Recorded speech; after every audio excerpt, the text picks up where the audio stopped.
सबका स्वागत है। मैं हूं आशुतोष। मित्रों, देश में राजनीतिक तापमान अपने चरम पर है। 22 जनवरी को अयोध्या में रामलला की प्राण प्रतिष्ठा होनी है। एक प्रकार से राम मंदिर की शुरुआत होनी है।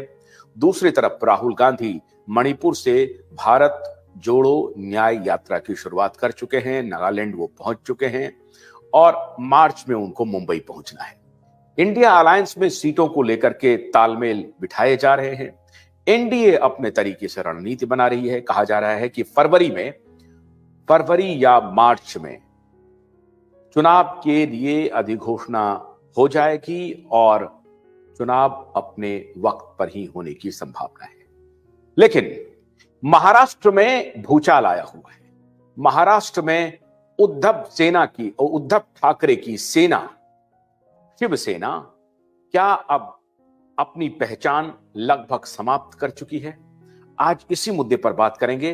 दो जाने माने पत्रकार, वरिष्ठ पत्रकार और कृषकोन्नति के संपादक सूर्यकांत भारती से और जाने माने पत्रकार अखिल से। बहुत स्वागत है आप दोनों का प्रहार में। सूर्यकांत जी से आज शुरुआत करेंगे।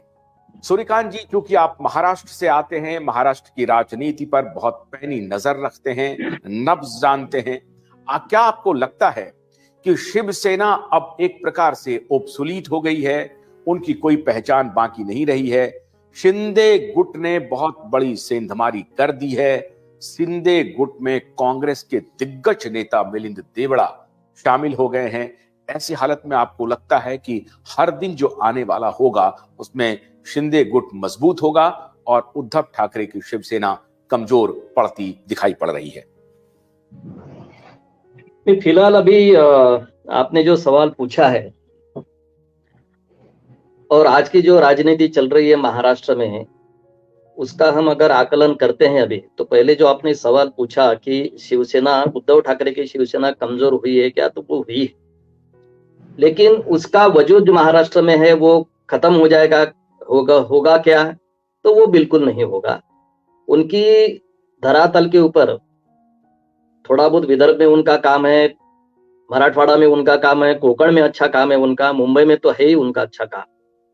शिवसेना को पूरी तरह से, माने उद्धव ठाकरे का शिवसेना को पूरी तरह से निकालना, ऐसा कहना ये अतिशयोक्ति का काम होगा।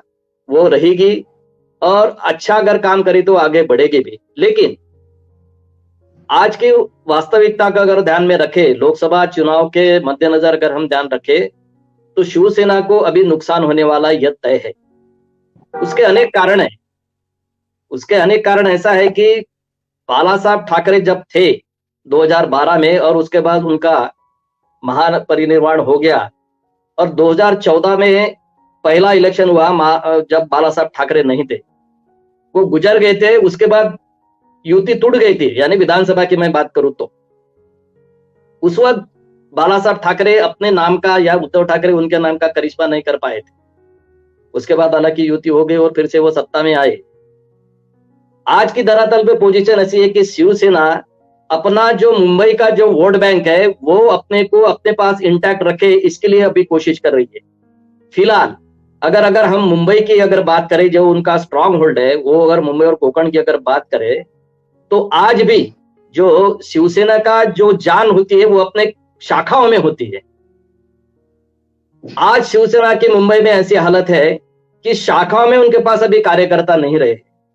शाखाओं से जो उनके काम चलते थे वो भी उनके पास नहीं हो रहे हैं।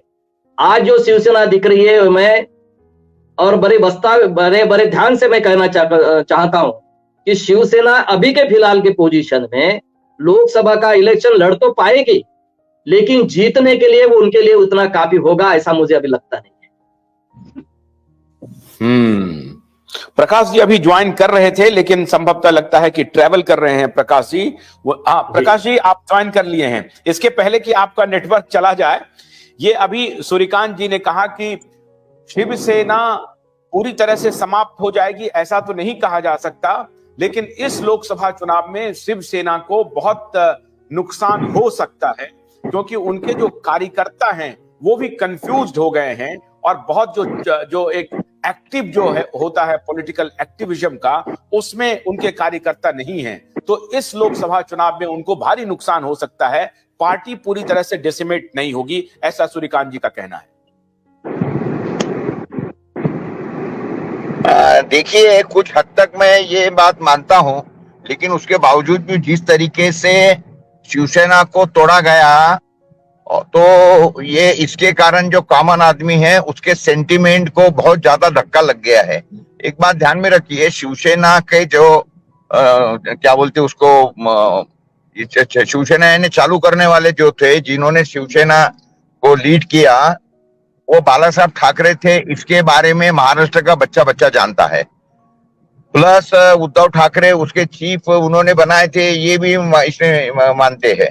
देखिए, पॉलिटिक्स के अंदर अपने जो भी ये रहते हैं, राइवल रहते हैं या जो ओपोनेंट रहते हैं, उनको कम ज्यादा करना पड़ता है। उनको ये क्या बोलते उसको, उनको अड़चन में लाना पड़ता है।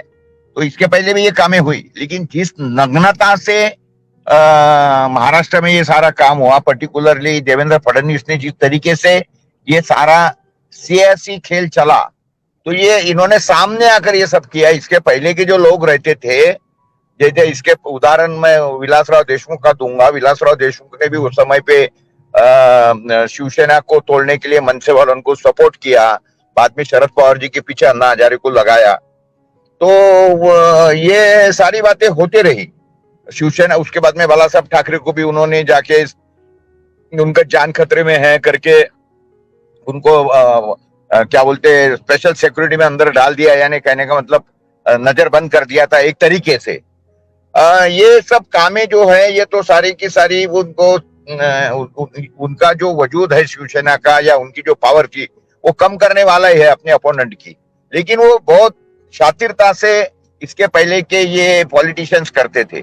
लेकिन जिस नग्नता से देवेंद्र फडणवीस ने जो किए, उसके कारण ही हुआ है कि शरद पवार के पीछे भी जनमत चला गया और इनके पीछे भी जनमत चला गया, उद्धव ठाकरे के पीछे। तो ये कहना बड़ा मुश्किल है कि शिवसेना इसमें मात खाएंगी।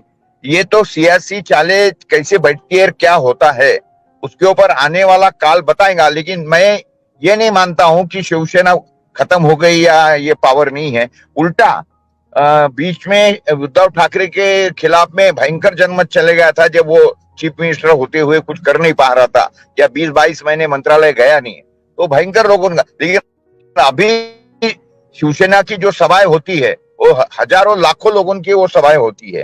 तो और वैसे शरद पवार अभी भी जहां भी जाते हैं तो पब्लिक तो जमा हो ही जाती है। पब्लिक सेंटिमेंट तो उनके साथ में हो गया है, इन्होंने जिस तरीके से सारा काम किया है। तो आप ये कह रहे हैं कि अभी जो 2.5 साल का जो उनका कार्यकाल था उद्धव ठाकरे का, उस कार्यकाल में लोगों का जन समर्थन उस तरह से नहीं था, उनकी अपनी कार्यशैली की वजह से, और लोग नाराज थे। जहां तक मैंने भी आपसे कई बार बात की तो आप वो कहते थे कि हाँ लोग नाराज हैं, लेकिन जिस तरह से शिवसेना को तोड़ा गया वहां पे, या जो टूट हुई, उससे पब्लिक का सेंटिमेंट आप कह रहे हैं उद्धव के पक्ष में चला गया। बिल्कुल बिल्कुल पक्ष में चला गया है।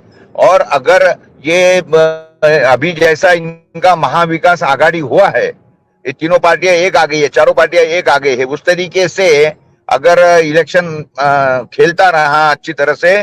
भोलानाथ का ब्रश कटर एक बैटरी चालित मशीन है जिसका चार्जिंग समय 3.5 घंटे है। यह 6 से 8 घंटे के प्रभावशाली संचालन समय का दावा करता है, जिससे यह एक बार चार्ज करने पर 16,000 वर्ग फुट गेहूं या चावल के खेतों को कुशलतापूर्वक काट सकता है, जबकि इसका पेट्रोल समकक्ष व्यक्ति उसी कार्य के लिए 1,000 रुपए मूल्य का पेट्रोल खर्च करता है।